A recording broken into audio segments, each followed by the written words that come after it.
Барлықтарыңызға сәлем. Бүгін сіздермен 25-18 топтың студенттері. Бүгін біз өте маңызды әрі өзекті тақырыпты талқылайтын боламыз. Ол отбасы және қазіргі заман. Уақыт өзгерген сайын отбасының құрылымы мен құндылықтары өзгеріп келеді. Және мен сіздерге бірнеше сұрақ қойғым келеді. Бірінші сұрақ ол отбасы дегенде сіздің ойыңызға қандай ұғым келеді?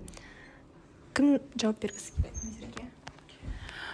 Отбасы деген кезде ең алдымен ойға махаббат, сенім, қолдау, тәрбие және орта құндылықтар бір орталық, яғни жай бір кішкентай мемлекет сияқты ойға бірден келеді. Яғни отбасы бұл бізде махаббат пен сүйіспеншіліктен құралған бір кішкентай мемлекет, бір орта.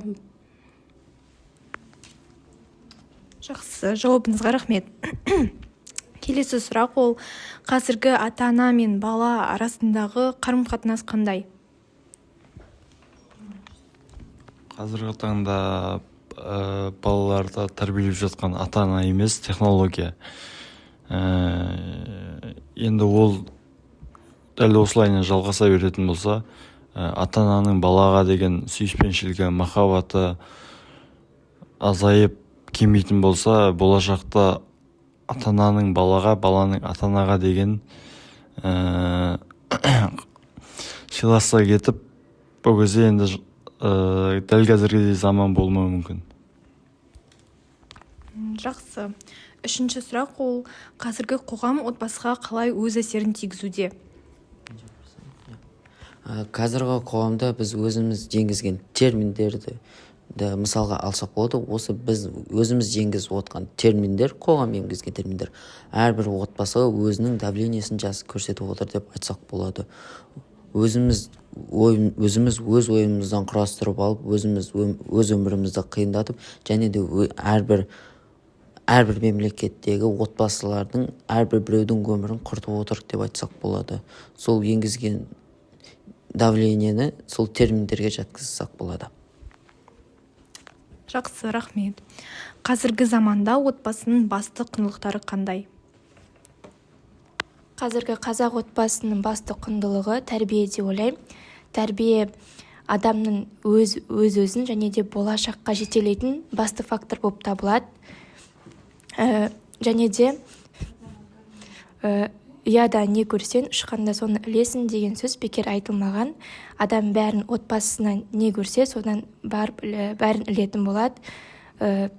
Қазақ отбасының тәрбиесі үлкенді сыйлауға, келген қонақты жақсы қарсы алуға, кішіге ізеттілікпен қарауға, қиын кезде көмектесуге, жанашыр болуға тәрбиелейді. Мен сізбен толықтай келісемін. Және де келесі сұрақ ол қазіргі қазақ отбасыларының басты қиындықтары қандай? Қазіргі таңда қазақ отбасының ең басты проблемасы, ең басты проблемасы бар. Ол әлеуметтік және эмоционалды. Әлеуметтікке мысалға пәтердің қымбаттауы және жоқсыздығы, жалақының көтерілмеуі және тағамдардың қымбаттауына байланысты жатқызуға болады. Эмоционалдыққа қазіргі таңда балалардың және ата-ананың қарым-қатынасы, яғни мысалға ата-анасы жұмыста жүрсе, өзі бала қалып, жаңағыдай айтып кеткендей, баланы қазіргі кезде гаджеттер тәрбиелеп, осылайша балалардың тәрбиесі бұзылып жатыр. Бұл да бір үлкен проблемаға алып келеді. Жақсы. Және де соңғы сұрақ ол сіздердің ойларыңызша қатаң тәрбие мен еркін тәрбиенің қайсысы шын мәнінде тиімді болып табылады? Менің ойымша, еркін тәрбие шын мәнінде тиімді болып саналады. Еркін тәрбиеленіп өскен бала ертең келешекте басқа ортаға, басқа үлкен қалаға барған кезде де өз ойын ашық айта алатын және де өзінің өмірін өзі алып кете алатын болады. Ал қатаң тәрбиеде ұсталынған бала ол бір түзудің бойында жүрген адам сияқты болады, ертеңгі өмірде ол қиналуы мүмкін. Жақсы, барлықтарыңызға рахмет. Біз бүгінгі жобамызды қорытындылай келсек, қазіргі заман өзгеріп жатыр, және де соған байланысты отбасының да өмірі біраз басқа болып кетті. Телефон, интернет, жұмыс, уақыттың аздығы бәрі әсер етеді. Бірақ не болса да отбасындағы ең маңыздысы ол бір-бірін тыңдау, түсіну және қолдау. Назарларыңызға рахмет.